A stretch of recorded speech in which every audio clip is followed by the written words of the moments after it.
Alexis was one of the founding members of Race Aquatics when we started the team.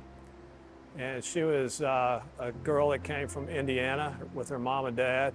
She was 9 and it was after the state meet, and Mike had decided to start Race Aquatics.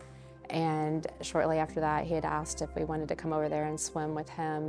And so we tried it out. We started with a really small little group of kids. I think there's probably 20-some kids maybe at the most on our team.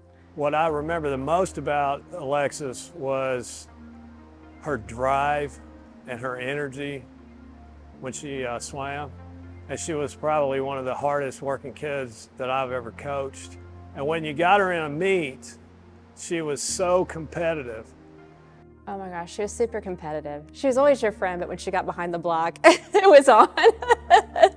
You know, she was always had her headphones on and she meant business. And afterwards, she was great, laughing, carrying on with everybody like a normal kid. But she just shut down when it was time to swim. It's like, okay, I gotta do this.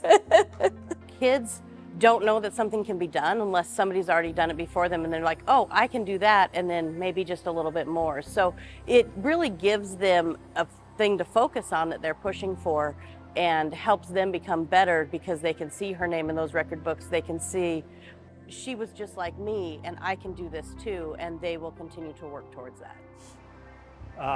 Them looking up to Alexis, even though they don't know her, because she still holds lots of our records, and that it means something to her parents.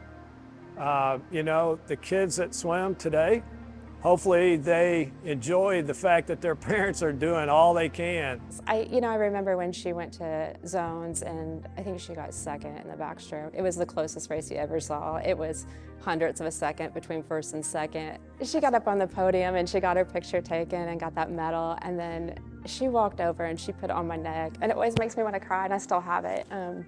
She said, "Mom, this medal's for you because you drove me to all these practices all these years, got up in the morning, took me to practice," and she's like, "It's just a medal to me," but she's like, "You're the one that did it." And I think a lot of times swim parents don't get that things that they need from their child, that, you know what, this is a sacrifice financially for us, sometimes for a lot of families to pay, you know, for lessons or the practice and all the things that you have and expenses, the tech suits and everything, and you know, or driving an hour to come to swim practice. You know, for her to do that, I'll always remember that. We really lean on each other to push ourselves to the next steps. Our families spend a lot of time together, and so having that community feel is really important. And when this tragedy occurred with Alexis, the first thing that came to mind for me was me going back to my first 3 years of coaching. And we had a coach that coached, I think, around the Somerset area, who was killed in a car wreck. And he was kind of a young coach. Later in that year, that team that ran a long course meet named the meet after him. And one of the first long course meet we took race to was his meet. I thought, man, there's no better way to honor her than to name a meet in her honor. And I know the parents, Angie and Jeremiah, will just be thrilled that we're going to be able to do this. Our family's deeply honored and thankful that you guys are doing this for us. And, you know, it just is a way to commemorate her memory and the excitement and the love that she had for the sport of swimming.